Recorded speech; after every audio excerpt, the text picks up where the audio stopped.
The weird animal discovers the ship. Alan, it's coming straight for us. Looks as though it's immune. In the Thunderbird 1 hangar beneath Tracy Island, the international rescue team has completed its work. Emergency 10, grade 10 emergency boosters in position, Father. FA, B Scott, off you go. The fantastic scout ship moves towards its launch pad. The swimming pool slides open and then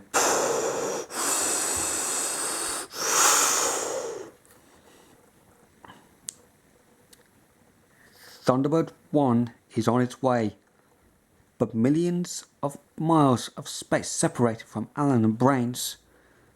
Worried by a floating isotope, the massive creature snaps its jaws. Wild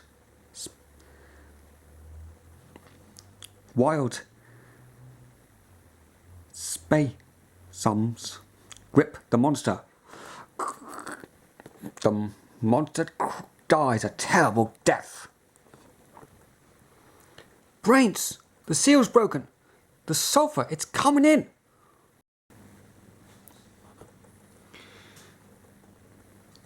International Rescue's latest mission is to locate and recover one of its own craft. Thunderbird 3 has splashed down into a Venus and sulphuric lake, which is known to be infested with monsters. Fitted with special travel booster reactors, Thunderbird 1 flashes at incredible speed towards planet Venus. To escape attack, Brains and Alan Tracy have ejected isotopes at a monster, but the giant creature smashes into the ship before dying. Alan and Brains recover from the pounding they've received. Brains, the lake's sulphur, it's penetrated the airlock. The seals are broken. It's a powerful corrosive, Alan. We've got to protect ourselves quickly. The anti-chemical suits, Brains. They're our only chance. Back on Tracy Island, Jeff Tracy assesses the situation. The last we've heard of Thunderbird 3 was that it was crashing into a lake. That means Thunderbird 2 will be needed. Yes, the spaceship's reactors have burnt out. She'll have to be winched out up to the surface. So Thunderbird 4 will have to be secured with cables. It's about time I saw some action. I know how you feel, Gordon, but the situation is deadly serious. We've got to keep our control of ourselves. Jeff Tracy issues swift orders and then contacts Scott, Thunderbird 1. Thunderbird 2 is being fitted out for outer space, Scott. Locate Alan and Brains and then guide Virgil in. FAB, Father. I'll be approaching Venus in 27 hours. In Thunderbird 3's cabin, Brains and Alan have fitted the special anti-chemical suits. Okay, Brains, let's see what we can do to stop the flooding. Yes, the controls must be protected. I reckon we'll have to go outside and inspect the hull. Get the sealing compound, Brains. Using the airlock so the flood of the liquid is kept to a minimum, the two men leave the ship. Through the murky depths they find the cause of the trouble.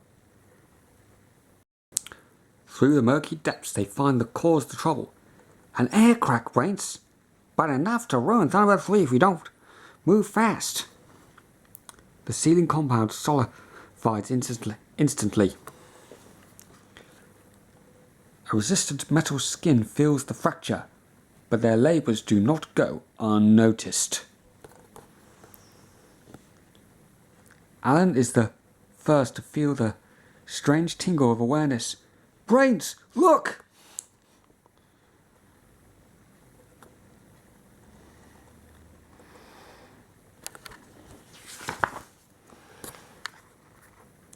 Thunderbird 3 has been forced to splash down in a sulphur lake on planet Venus. Wearing anti-chemical suits, Alan and Brains go out to repair a fracture in the spaceship's hull. What is it, Brains? No time for questions, Alan. Quick, get to cover. They're pounding. Their hearts pounding. They reach the dense reeds just in time. Pausing for a moment beside the stricken ship, the hideous monster moves on. Alan and Tracy breathe sighs of relief. It's gone. What's the action now, Brains? We fixed Thunderbird 3's hull. She'll be okay, but don't worry about this sulphur. These suits won't protect us forever. It's pretty certain that Thunderbird 1 has taken off to find us. Let's head for the surface and see if we can help him to locate our position. Alan is right. Thunderbird 1 is just under an Earth day's distance from Venus. Thunderbird 1 to base. How's the conversion going, Father? Okay, Scott. Meanwhile, on Earth, knowing that the giant heavy-duty aircraft will be needed, Virgil and Tin-Tin fit booster reactors. That's number 7, Tin-Tin. Fine, Virgil. I'll winch up units 8 and 9. Speed is vital, but the Supreme International Rescue Organization is equal to the challenge. In its pod, Thunderbird 4 is given final exhaustive checks by Alan Tracy. How faults negative. The extra anti-acid skin should resist the sulphur. Unaware of the activity on Tracy Island, Alan and Brains reach the lakeshore. The temperature's dropping slightly. Could be where due for the end of a Venus day. Yes, we better think about sending a regular signal for Thunderbird 1 to pick up. The gas clouds stop any radio waves. I think we're going to have to settle for a good old-fashioned bonfire. Watchful for the signs of the mutated life that might threaten them, they move into the nearby forest. No weapons are needed to break the splintery branches. Choose the dampest of the boughs, Alan. The fire will last longer. Over an hour they work, Brains often taking time to examine the unearthly specimens of the Venus vegetation. Fantastic! I'd like to take some of these plants back to Earth for study. Come on, Brains, leave those investigations till later. It'll be dark soon. Alan, help! The tremendous cry shocks Alan, and fear grips him as he sees a new danger. Thunderbird 3 has crashed into a sulphur lake on Venus. Alan and Brains wait at a rescue attempt from International Rescue and move into the weird jungle to secure fuel for a guiding beam.